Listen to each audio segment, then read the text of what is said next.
the biggest problems people have with Newton's third law is they forget that the third law has to connect two objects, not just one. And to find the paired force that Newton was talking about, you actually have to look at the interaction between two objects. So what I have on the screen here is I have the boy and I have the mom. And the mom is dragging the boy across the floor.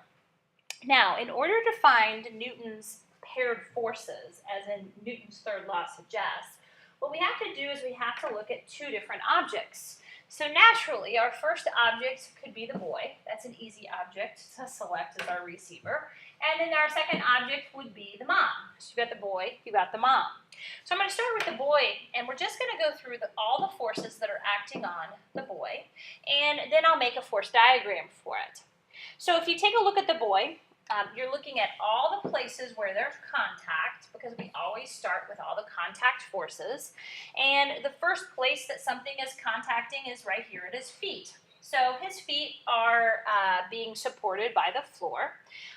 His hands are being supported by the keyboard. You also see that mom is dragging. So mom is pulling on the boy. And then also, I'm assuming that there's probably going to be some friction associated with his feet dragging, along with his fingers that are dragging. So he's going to have some friction associated with the floor, and then, of course, his fingers, there's going to be some friction associated with that as well. So we have several different forces that are going on here. What we want to do is we want to make a force diagram for all those forces for the boy, and we also want to use that special notation that we learned in class. So let's go to the boy. I know that there is force normal, and there's a force normal on the boy by the floor. Now, if you remember, the notation needs to be the receiver and then the agent. Now, we also said that his fingers may have been supported a little bit as well. Force normal on the boy by the keyboard. So there's two force normals. We're going to have some friction associated with his feet dragging and his fingers dragging. Remember, because he's being dragged to the right, his friction is going to be to the left. So we would say force friction on the boy by the floor. And then I would just add another force friction on the boy by the keyboard.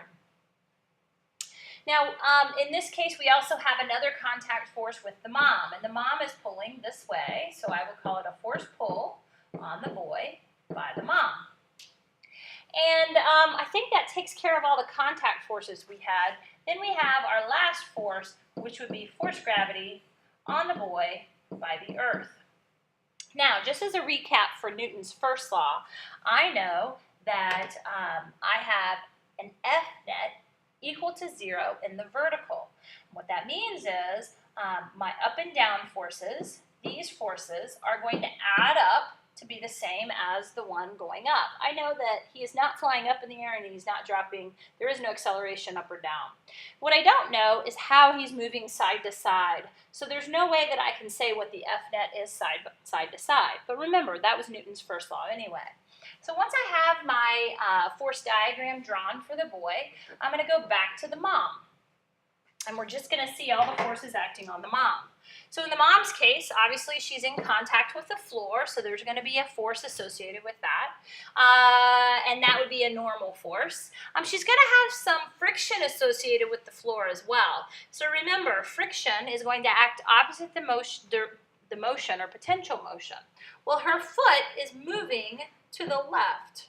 Okay? So the friction in this case is going to be to the right. And that's because of the way your foot moves. We know that the boy is pulling on the mom as well, pulling back that way. And I think that takes care of all the contact forces for the mom. So let's do the same thing for the mom. We're going to write all the forces acting on the mom in a force diagram. I know that there is a force normal on the mom by the floor. I know that there is a pull force, force pull on the mom by the boy. I know that there is a force friction on the mom by the floor. and I know there's force gravity on the mom by the earth. So in this case, I know that my up force is the same size as my down force. I know that because my F net in the vertical is going to be equal to 0 newtons because there's no acceleration up and there's no acceleration down. I do not know about the sizes of the forces horizontally because it doesn't say whether or not she's moving at a constant rate or not. So I'm not going to make any notion whatsoever. Now the big mistake people make with Newton's third law is they think this force and this force is what we call the paired force.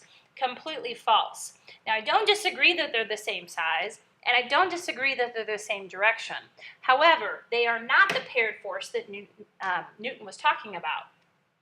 We are looking for the paired force involving the two objects that we care about, mom and boy. So if we look around on the boy's force diagram, this one involves the boy and the keyboard, so I don't care about that force. This one's boy keyboard, boy floor. This one, however, involves the boy and the mom. That force does, okay? And this, of course, involves the boy and the earth. Now, if I come over to the mom, I'm looking at the forces involved involving the mom and the boy. This one's mom and floor, mom and floor, mom and earth. So the paired force that Newton is talking about in Newton's third law is right there.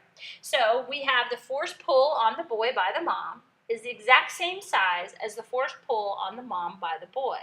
So when he's talking about paired forces, you first have to look at two different receivers. The second thing you have to look at is the two forces that involve the two receivers you do care about. Now, what I want you to do is try the examples that are attached.